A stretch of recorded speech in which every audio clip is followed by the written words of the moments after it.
Michael Beasley is a phenomenon. He's a tremendous player. What do I think of him? Amazing. You know, in 23 years of coaching, he's the best teammate I've ever been around. And to say that about an 18-year-old young man that is as talented and has had the success that he's had at such an early age, yet he remains so humble and so willing to work and get better. I don't want to be remembered as a legend, as great. I just want to be remembered as a nice guy. You know, Mike Beasley, he's a great basketball player, but off the court, he's something else. You know, I just want to be the goofy kid that put the smile on everybody's faces. You know, the thing that's so different these days, and Michael is an example of it, is the enormous athleticism of players today. I mean, give me a break.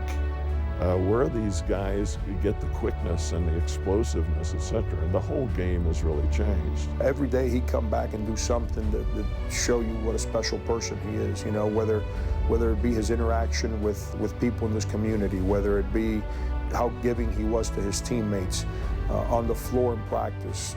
You know, you talk about a kid who never took himself out of practice. I mean, he was battling a bum big toe the whole year.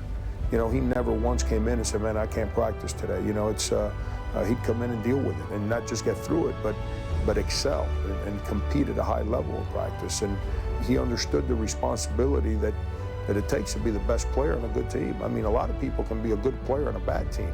He wanted to be the best player on a good team, and that's a big role to take, especially as an 18-year-old. And but he was willing to embrace that. Coach used to have to tell me sometimes, Mike, you got to get some rest. You can't be in the gym, you know. That's kind of sort of where I got my latest nickname, you know, LO, lights out, just in the gym to the lights out. If you work hard as I do, it just look easy, you know. In the gym to 2 in the morning. Sometimes I sleep in the gym and go to class from the gym the next day. To be the reason why we can line up and beat KU at home, something that hadn't happened in 24 years. For him to accept all that responsibility and then go out and do it, you know, shows the kind of person and player that he is. It was so important to the people in the community. You called one of the stories. You know, they on ESPN hyping it all up. You know, they was 20-0 at the time. You know, I guess they felt like they couldn't be beat.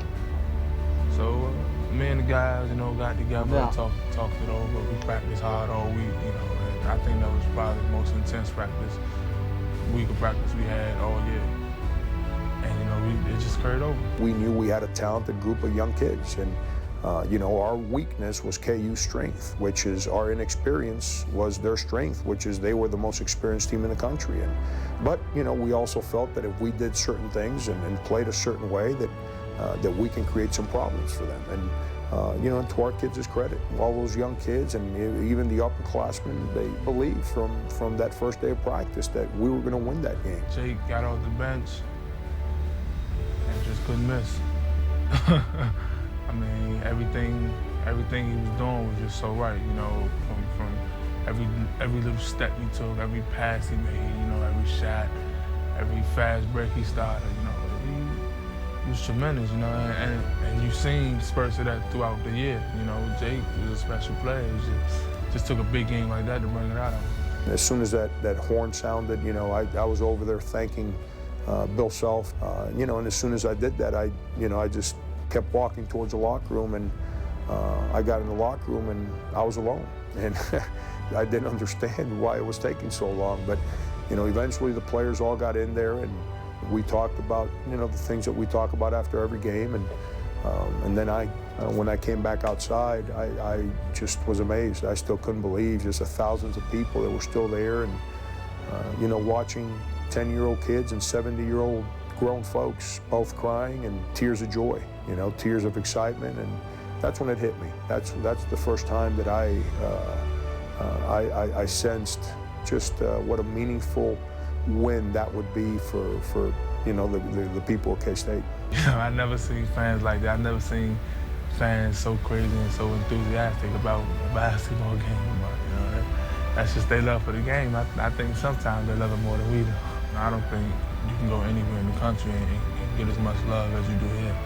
Manhattan, Kansas. You know, it's just helped me grow. You know, helped me realize what I have to do to be successful, not just in basketball, but in life. You know, helped me better to be responsible. I couldn't give enough thanks for that.